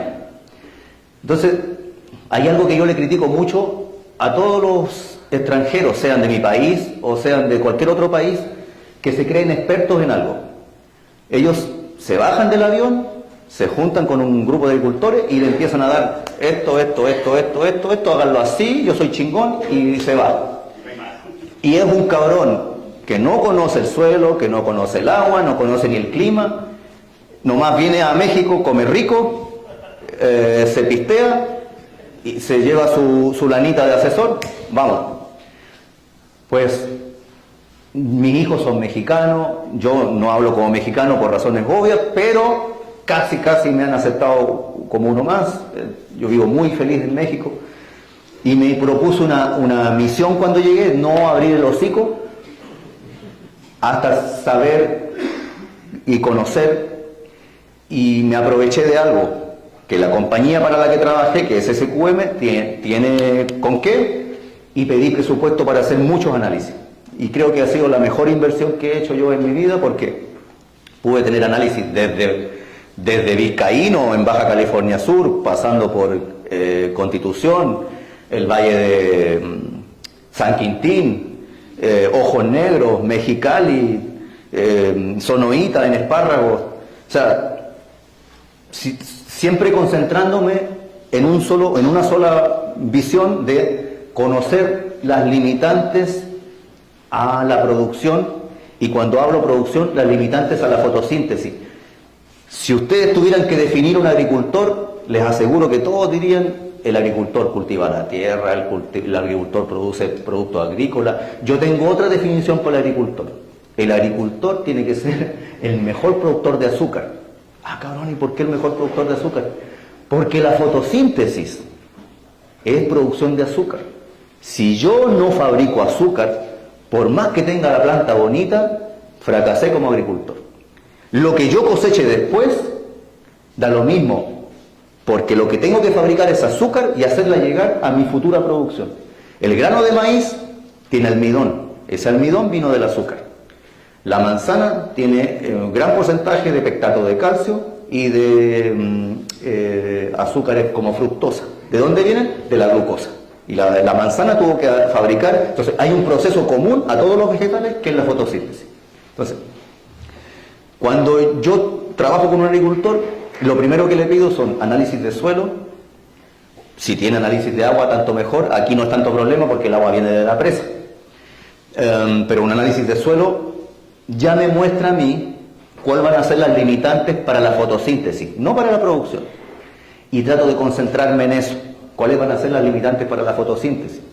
Y yo puedo decir, a lo mejor me puedo equivocar en un 10%, 15%, a lo mejor hasta en un 20%, pero yo le puedo señalar desde allá, sin ver ningún análisis de aquí de la zona, cuáles son las limitantes hoy día para la fotosíntesis. Miren, los productores de maíz tienen todas sus necesidades cubiertas de nitrógeno y hay tecnología hoy día que están haciendo el uso eficiente del nitrógeno. Entonces, para mi gusto, el problema del nitrógeno está resuelto o se va a resolver. Los técnicos lo manejan muy bien. Entonces, yo no me preocupo del nitrógeno. Lo saco de mi lista de dependientes. Pero no está resuelto el problema del fósforo, porque las compañías que venden fósforo, venden un fósforo tratando de que sea barato. Y como es barato, no tiene ninguna tecnología de protección. Entonces, cuando yo aplico el fósforo en el suelo, el pH y los carbonatos de calcio y el calcio libre me lo bloquean. Es un hecho. Ustedes busquen el fósforo que aparece Bright, no les garantiza que la planta va a comer ese fósforo. Entonces, ¿cuál fue la estrategia que yo me planteé para atacar el maíz y decir, vamos a hacer estas aplicaciones relativamente eficientes y que no le cuesten al productor? Mire, le digo a un productor, con este análisis yo le puedo asegurar que por más que aplique una tonelada de fósforo, la planta solo se va a comer el 5%. Entonces, ¿mi propuesta cuál es? Bájele al fósforo lo suficiente como para que ese presupuesto lo aplicamos foliar. Está bien. Obviamente no es fácil, los productores traen estrategias de años y hay que batallar, pero es parte de la vida ya. Lo hicimos con el fósforo, ahora resultó con el fósforo, ahora vamos con el magnesio, que es el otro elemento que está limitando la fotosíntesis. Por eso en mis pláticas siempre hablo mucho de esta hermandad que existe, fósforo-magnesio. Ahora, conozco muy pocos productores que apliquen magnesio en el suelo. Y resulta que con 60 años de estar cultivando, ya me lo acabé el disponible que hay, y la planta debería tener, no sé, 0,5% magnesio foliar para tener una buena cantidad de pigmento fotosintético, y tiene 0,2. Ahí hay una limitante a la fotosíntesis. Pero poner una tonelada de magnesio en el suelo sería ridículo, no se paga, no hay por dónde. Pero si pongo 2 litros de magnesio foliar que va a ir directamente a la clorofila, sí se paga. Entonces ahora ya tengo mis limitantes, a lo mejor no las resuelvo al 100%, pero las levanté esas limitantes sin incurrir en grandes gastos. Y la otra limitante, que eso sí depende de cada suelo, es que he visto suelos que le faltan muchos microelementos, porque como no se aplican microelementos, se los va comiendo la planta, y en 60 años ya se lo acabaron, y hay 1 parte por millón, 2 partes por millón, 0,5 partes por millón, que son insuficientes, porque vean ustedes el cultivo de maíz como un atleta de alto rendimiento, y el atleta de alto rendimiento va a querer tragar proteína a lo cabrón, va a ir al GNP y se va a comer así, y si no lo encuentra, pues no va a poder levantar la pinche pesa de 100 kilos. Entonces, todos queremos sobrepasar las 16 toneladas, pero siempre va a haber una limitante. Y imagínense que he visto limitantes de cobre. ¿Quién ha pensado hoy día que el cobre les podría limitar la fotosíntesis? Nadie. Si yo le dijera a un productor, no, que a usted le falta cobre, me va a quedar viendo así, el pinche chileno loco, ¿de dónde salió? Pero el análisis lo está diciendo. No es una idea que se me ocurrió a mí. Si su suelo tiene 0.1 o 0.2 partes por millón de cobre, lo más probable que haya... Recuerden siempre el famoso barrilito que todas las pláticas de nutrición parten que es la ley del mínimo, o sea, el elemento mínimo. Pero en la realidad, esa falta de cobre le puede quitar 500 kilos. Porque piensen en la fotosíntesis como una fábrica, como una... ¿Cómo le llaman aquí en México? Ayúdenme por favor, lo que están en las fábricas de la frontera, tienen las maquilas, las maquiladoras. Piensen en la fotosíntesis como una maquiladora. Aquí está el manganeso haciendo su chamba, luego sigue el zinc haciendo su chamba, luego viene el fierro haciendo su chamba. Pero si uno de estos cabrones no llegó a chambear hoy día, la maquiladora no puede correr.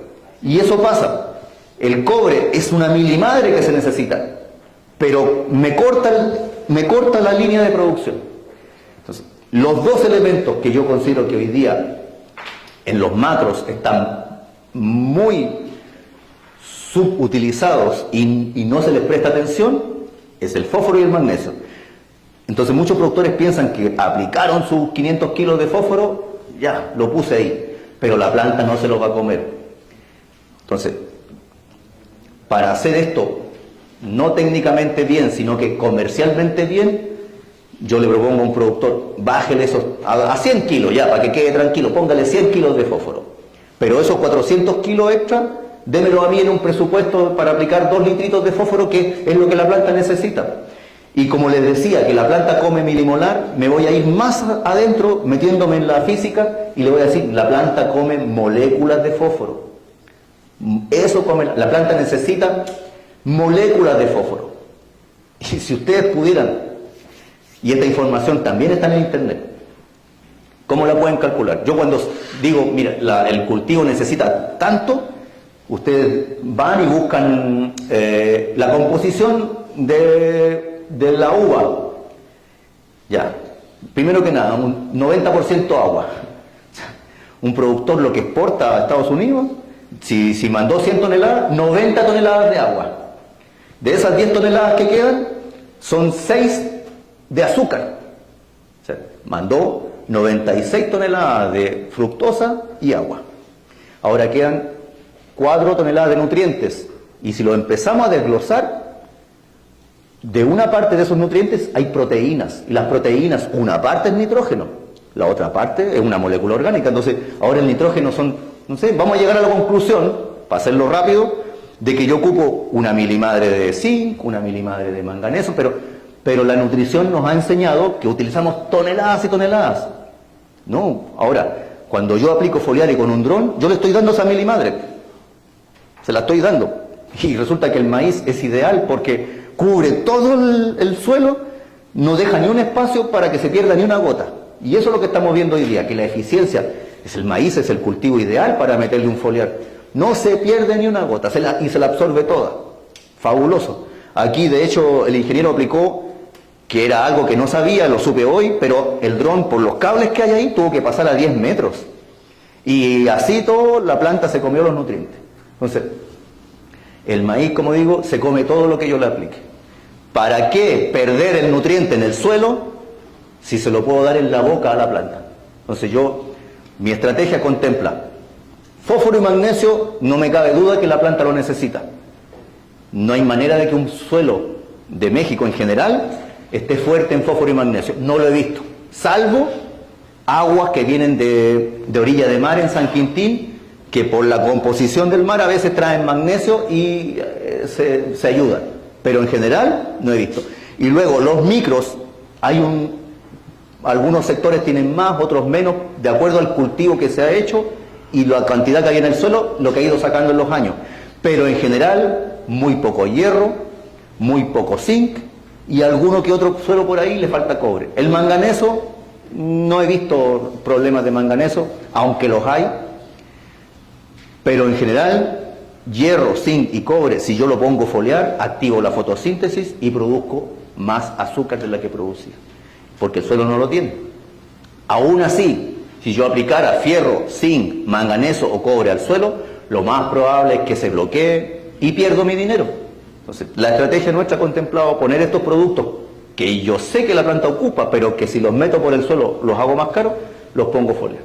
No sé si pude, pero la pregunta suya me dio para extenderme en esta plática. Disculpen si los aburrí de más. No más como para aclarar. Y la mayoría de las compañías internacionales lo quieren entender segmentadamente todo. Pues, entonces, y ahí está un gran problema, porque a que le defines cuál es el que está faltando en el suelo o en la fisiología. Ya, que ahí la importancia y que a veces es mal visto. No, mantengo un nutriente o un trae de todo. Mejor que los pongo separados. Y ahí está un gran problema. de hecho, podemos mirarlo desde los dos puntos de vista. Hay cultivos donde la calidad de lo que yo miro, de lo que yo veo, por ejemplo, un durazno. El durazno tiene que ser perfecto para que la gente pague por él. Y México no es fuerte en producción de durazno, Chile sí. Pero el durazno que se viene de Chile, se viene por barco, tiene que durar 25 días para llegar a un puerto. Entonces, y el estadounidense lo quiere perfecto. Lo quiere perfecto. Entonces, ahí, ¿qué es lo que se hace? Hacer análisis cada 3 semanas y detallar y qué le falta, qué le sobra para que llegue el problema. Un cultivo extensivo no requiere ese nivel de detalle, lo que usted quiere son toneladas.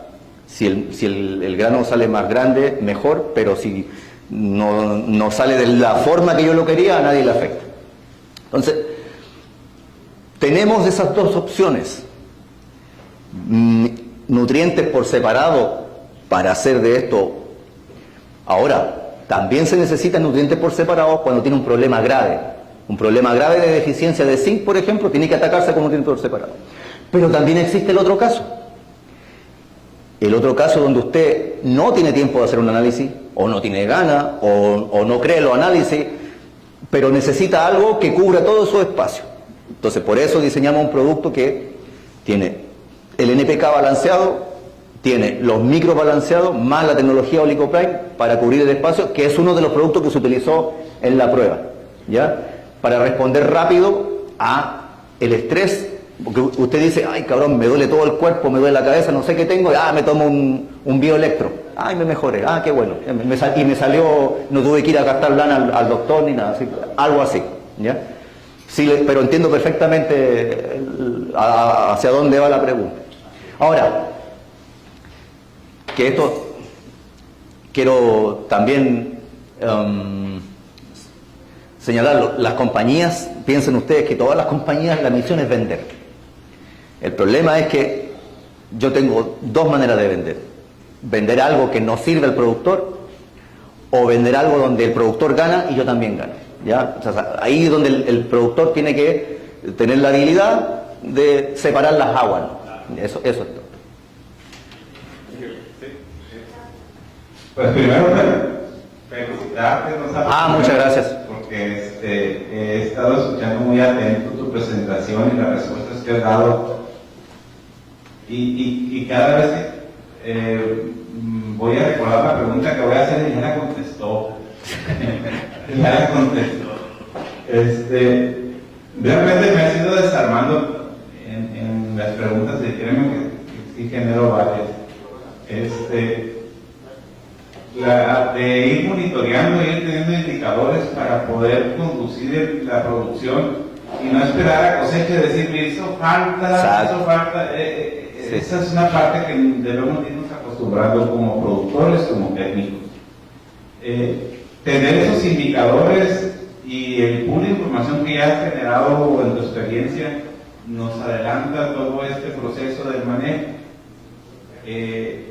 Lo que bien decías es, ya tenemos un producto que bien puede de forma inmediata satisfacer unas necesidades con la parte de los micros, viene formulado.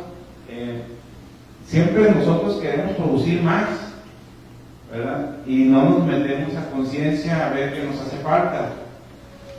Una buena opción es el producto que ya se tiene y que se necesita evaluarlo bajo condiciones de suelo, de clima y lo que obtuvieron en un ciclo, repetirlo en el siguiente, porque el siguiente puede ser diferente, ¿no? Correcto. yo estoy bien interesado en poder incrementar los rendimientos y también bajar los costos, como todos los productores. Creo que sería una muy buena oportunidad del siguiente ciclo poderlo integrar en las evaluaciones que nosotros estamos haciendo ahí en Fundación Produce, donde ya avanzamos en obtener metas de rendimiento sin usar el aporte de nitrógeno, ni fósforo, ni potasio, y partir de un suelo que estaba pobre y que ha ido sumando el aprovechamiento de los nutrientes que hay en el ambiente, tanto del suelo como en el ambiente, y que pudiera generar también otra aportación importante, creo yo, el producto. También a la par estamos trabajando con aportes de nitrógeno y poder optimizarlo.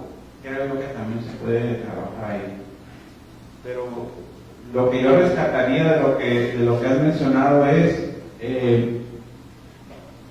¿qué tenemos que hacer nosotros como productores para ir corrigiendo en el camino y no esperarnos al final?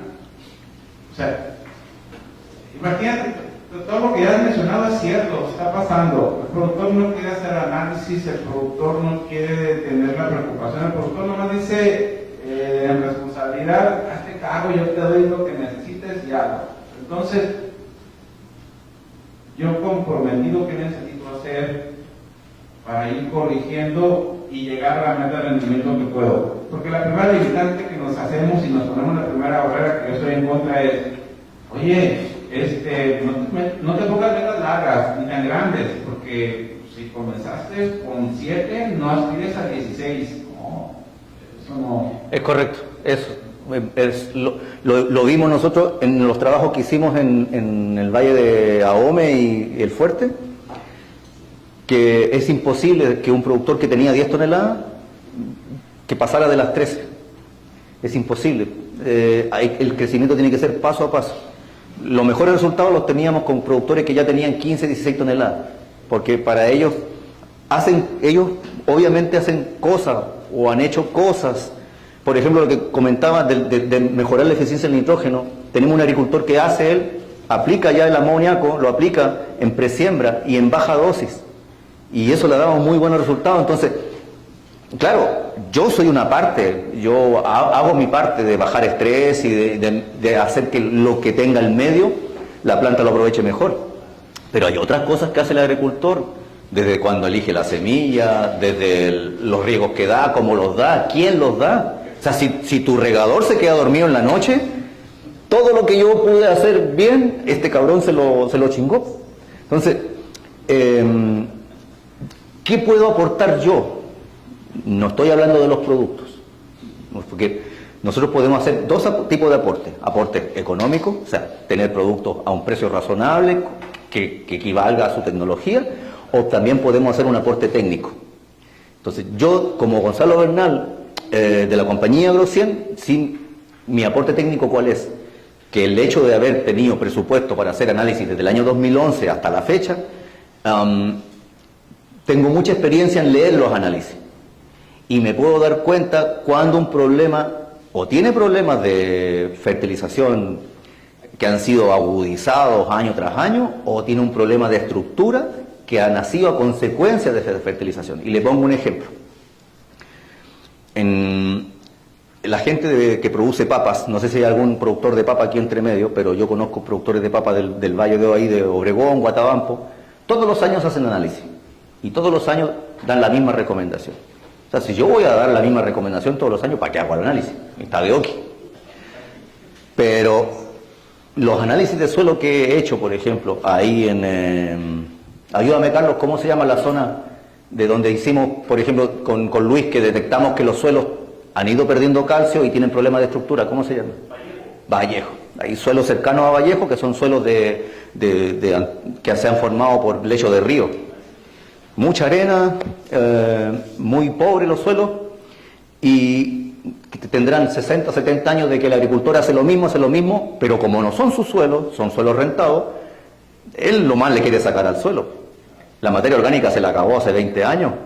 Entonces, el suelo se ha ido compactando, él le ha ido metiendo nitrógeno, y cuando yo miro el análisis de suelo, la capacidad de intercambio catiónico, que es lo que a mí me interesa, resulta que un suelo sano tiene que tener entre el 65 y el 85% de calcio, dependiendo de su textura.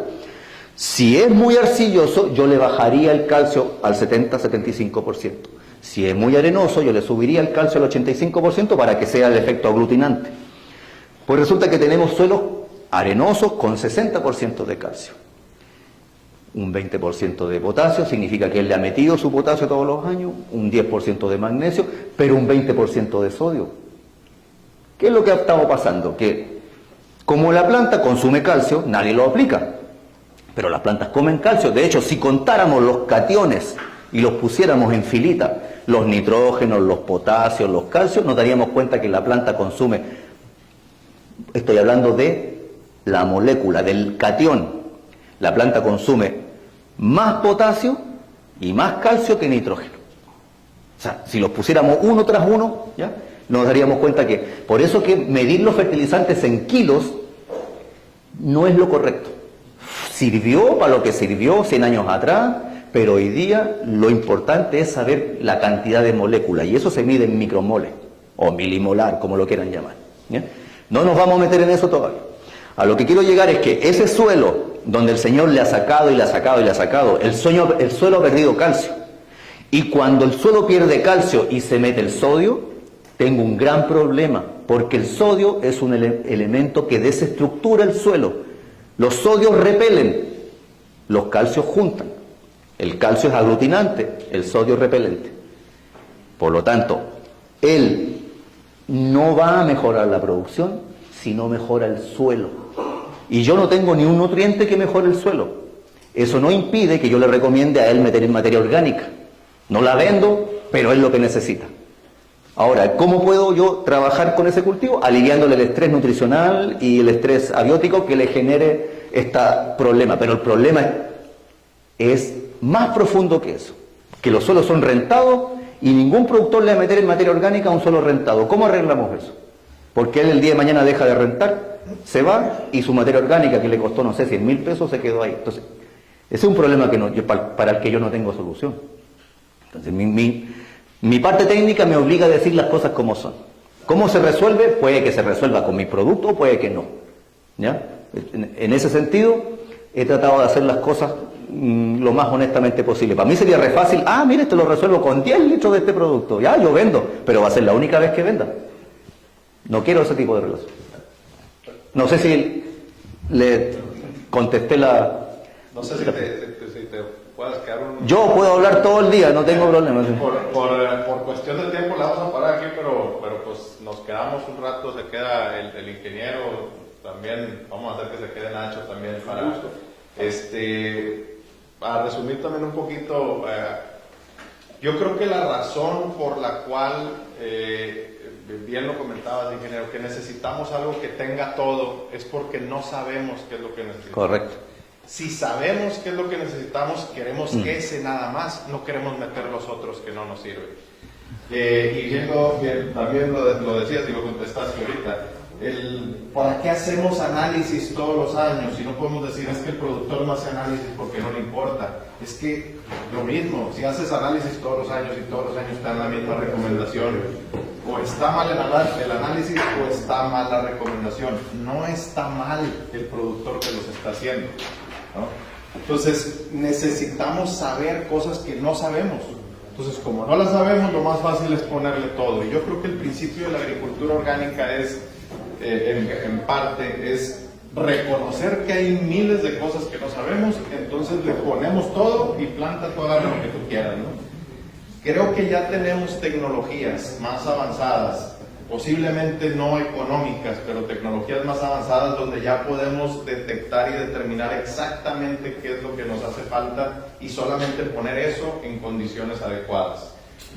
La experimentación que hacen la mayoría de las empresas les ha llevado a decir, si en la mayoría de los suelos me hace falta todo esto en esta proporción, pues hago un producto así, pero los desbalances adicionales los tengo que corregir de otra forma. Y siempre meto las vacas, pero venden las piedras minerales para las vacas con el porcentaje de cada uno de los minerales balanceado de lo que la vaca necesita. Y vamos suponiendo que trae 30% de fósforo y trae 5% de potasio, por decirlo, ¿no? Y la vaca está deficiente de potasio y tiene sus niveles de fósforo correctos. Cada lamina que le da la vaca a la piedra recibe más fósforo que potasio, entonces sigue estando desbalanceada, ¿no? Lo que se estuvieron haciendo, bueno, hay unos estudios donde se le empezaron a dar los minerales por separado, en este caso, ¿no? Le empiezan a dar los minerales por separado y el mismo animal con su instinto sabe exactamente cuánto necesita de cada uno y solamente iba comiendo cada uno de ellos. Así como la vaca sabe, nosotros tenemos que saber qué le hace a la vaca. La planta también sabe, si le damos todo, la planta toma cada uno. Si queremos hacer agricultura de nutrición, de precisión, tenemos que saber exactamente qué le duele, qué le hace falta, qué fuente de nutrientes, de qué forma. Todas esas preguntas se las vamos a dar en qué tiempo para que la planta las asimile de la forma. Y lo bueno, la respuesta a eso es que no es difícil, porque, por ejemplo, aquí se comienzan a preparar los suelos para los maíces en septiembre, octubre. Si existiera un mecanismo, yo pienso que es mucho más fácil cuando existe un organismo como la ARC que puede decir, oye, todos los asociados que vayan a tal laboratorio pueden negociar con el laboratorio, por ejemplo, le pueden decir, les van a dar un 20% de descuento, que pinta, porque si son 10 análisis y a 1.000 pesos el análisis ya queda para la chévere. A lo mejor se puede generar que los productores vayan, lleven el análisis, o sea, lleven su muestra, les tengan el análisis. Ahora, ¿dónde está el compromiso? En este caso yo no tengo ningún problema en decir, mira, este suelo les va a dar con toda seguridad problemas aquí, que como les adelanto, lo más probable que en el 99,9% de los casos fósforo y magnesio sea un tema. ¿Dónde viene el resto? Que algunos micros faltan más en un campo, faltan menos en el otro, o sea, en eso el análisis va a ser muy claro. O sea, aquí en Culiacán en general hay buenos laboratorios, porque yo trabajé con ellos desde el año 2011. Obviamente no voy a dar marca ni nombre porque no se le comercial a nadie, pero hay buenos laboratorios que dan resultados bastante consistentes. ¿A qué me refiero consistente? Que uno puede mandar 2 muestras del mismo suelo para saber qué tan diferente está una de otra. Mira, van a salir diferentes, porque el tema de los suelos no es algo que si yo mando el mismo suelo me diga 5 y 5, no. Este me puede dar 4, este me puede dar 6. Yo de ahí saco, pero no están tan alejados. Ya hay laboratorios donde mando el mismo suelo y uno me da 10 y el otro me da 100. ¿De qué depende eso? De la calibración de las máquinas, de la antigüedad de las máquinas, de si es día lunes, un personal el día lunes, de muchas cosas. Entonces, pero si se hace como institucional, que eso es muy valioso. Es valioso. El proceso de hacer cambios a veces es lento, pero una vez que la gente los toma, o sea, lo del uso del dron me tiene sorprendido, porque pensé que iba a tomar más tiempo que la gente comenzara a usar el dron, y la verdad que ha sido explosivo. Ya todos los agricultores que conozco están prefiriendo el dron. Se fue un cambio aceleradísimo. Hay compañías que están comprando drones, poniendo a disposición, están dando buen servicio, rápido, económico, porque la competencia hace que bajen los precios. Así como se inició ese cambio del dron, se puede iniciar otro cambio. A lo mejor en 2-3 años podemos hacer un mapa. Oye, aquí, estos suelos de aquí son muy pobres en fósforo. Ojo aquí. Tal agricultor va a sembrar aquí. Acuérdate que tu suelo tiene muchos problemas de fósforo.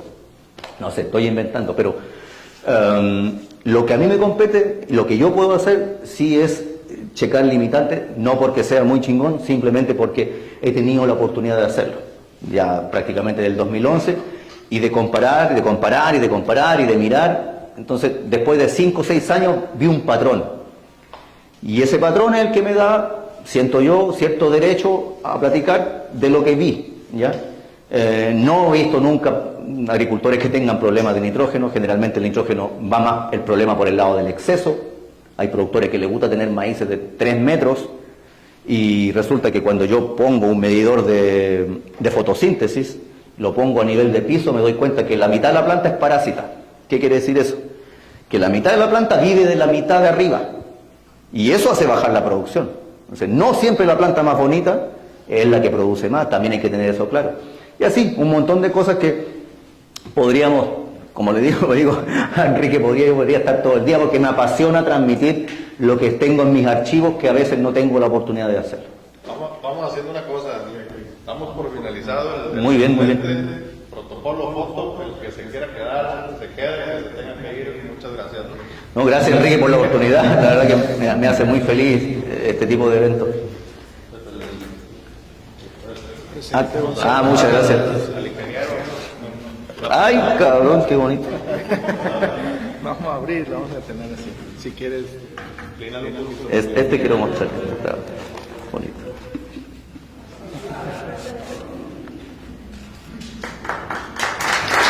Muchas gracias.